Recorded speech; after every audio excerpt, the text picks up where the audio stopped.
If you owe the IRS more than $50,000, do not call a tax relief company until you understand this first. Because at this level, one wrong decision can cost you thousands of dollars. Doing nothing is a mistake, but hiring the wrong company can be an expensive mistake too. Some people panic and ignore the notices. Other people hear the pennies on the dollar and sign the first agreement they put in front of them. Both can create serious problems because once your tax debt gets large enough, the IRS process becomes less forgiving. Interest keeps growing. Penalties keep growing.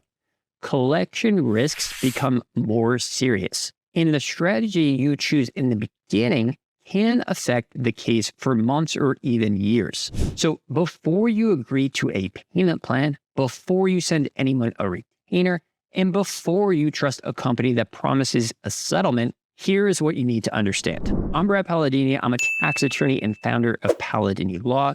My team and I help individuals and business owners resolve IRS tax debt, stop collections, and build realistic plans to get back into compliance. And one of the biggest problems I see is this. People know how much they owe, but they don't know where they are in the IRS process. They know the balance. They know they are worried. They know they want the problem done, but they have not yet identified the real issue yet. Are they missing tax return? Are they receiving early notices? Are they at risk of a levy? Has a lien already been filed? Do they actually qualify for a settlement? Those questions matter because the right solution depends on what is actually happening in the case. Here's the biggest mistake people make. They focus on the amount of debt instead of the situation behind the debt. They look at the IRS balance and immediately ask, how do I get rid of this? But that's not the best first question. The better first question is, what stage of the IRS process am I in? Because two people can owe the same amount and need completely different strategies. One person may owe $50,000 and have all tax returns filed, stable income, and no immediate collection threat.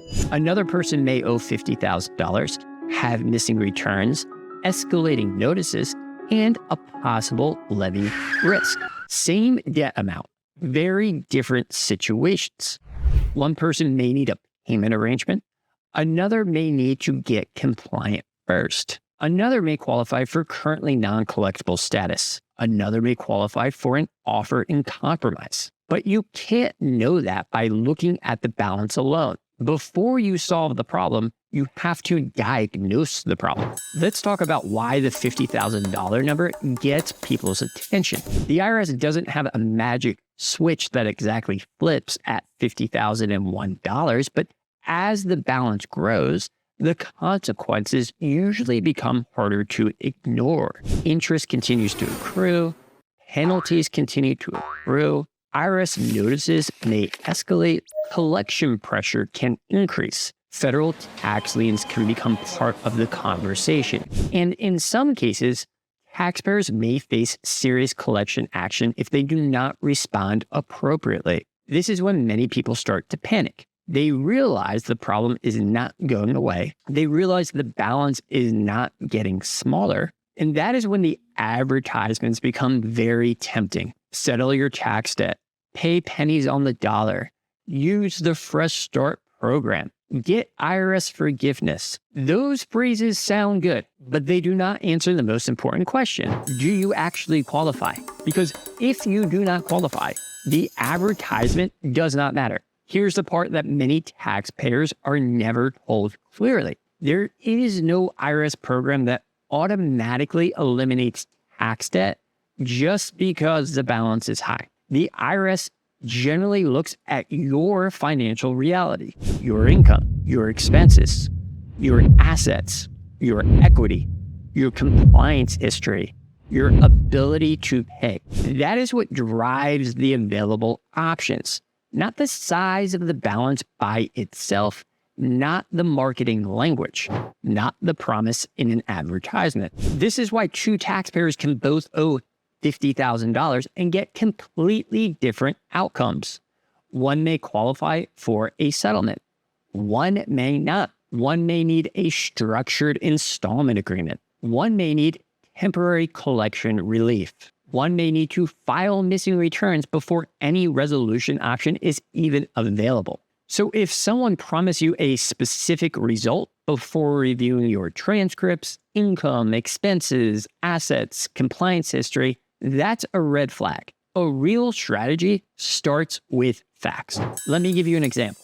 So the facts have been changed to protect confidentiality, but a taxpayer came to us owing roughly $50,000 to the IRS. Before contacting our office, they hired a national tax relief company. After seeing an ad that made a settlement sound simple. The message was basically, you may be able to settle for a fraction of what you owe. That sounded like the best option. Sounds pretty reasonable. So the taxpayer paid a very substantial upfront fee. The company focused immediately on an offer in compromise. But there was a major problem. The taxpayer was never a strong candidate for that option.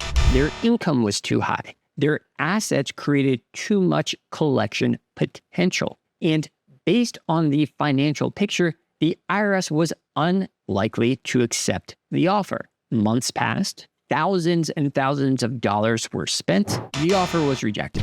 When we reviewed the case, the issue was not that the taxpayer had no options. The issue was that they had been pushed towards the wrong option. The better strategy was a structured payment arrangement based on their actual financial situation. That is why the first question should never be, what sounds like the best deal? The first question should be, what option actually fits my facts? Before you hire a tax relief company, CPA, enrolled agent, attorney, or any tax professional, you should know the answer to 4 questions. Question 1. How much do I actually owe today? Not what you think you owe, not what the balance was last year. What do the IRS transcripts show right now? Question 2, am I fully compliant? Are all tax returns filed? Because many IRS resolution options require compliance before the IRS will seriously consider them. Question 3, what collection activity is currently happening? Are you receiving early notices? Has a lien been filed? Have levy notices been issued? Is there an immediate deadline? Your collection stage determines your urgency. Question 4, what resolution options realistically fit my financial situation? Not what sounds best, not what sounds cheapest, not what an advertisement made you hope for. What actually fits your income, expenses, assets, liabilities, and compliance history? Those 4 answers will tell you more about your case than any sales pitch ever will. So here is how an experienced tax professional should evaluate a case. They should not start by selling you a solution. They should start by gathering information. They review transcripts. They verify compliance. They identify current collection risks. They analyze income, expenses, assets, liabilities, and equity. They look at available IRS resolution options. Then they determine which strategy actually makes sense. Notice the order. Diagnosis comes before treatment. You would not want a doctor prescribing treatment before understanding the diagnosis. The same principle applies here. The best tax debt strategy is rarely one with the loudest advertisement. It is the one that fits the facts of your case. So here is the big take. If you owe a significant amount to the IRS, especially if the balance is over $50,000, your first goal should not be chasing the most attractive sounding solution. Your first goal should be understanding the problem clearly. You need to understand the debt. You need to understand your compliance status. You need to understand your collection risk. You need to understand your realistic options. Once you have that information, you can make a smarter decision. Without it, you are guessing. And guessing with the IRS can get expensive. The taxpayers who often get the best outcomes are not always the one with the smallest debts. They're the ones who understand their situation before they commit to strategy. If you owe more than $50,000 to the IRS, do not rush into the first solution someone offers you, and do not assume the best advertised option is the best option for your case. Start by understanding where you stand. At Paladini Law, we offer consultations where we review your IRS situation, analyze potential risks, explain available resolution options, help determine what strategy may fit your circumstances. You can use the link below to schedule a consultation. And if you want practical guidance on IRS tax debt, audits, collections, liens, levies, payment plans, and tax relief options, subscribe to the channel. I post new videos every week to help you understand how the IRS process works, what your options may be, and how to make smarter decisions before tax problems become more expensive.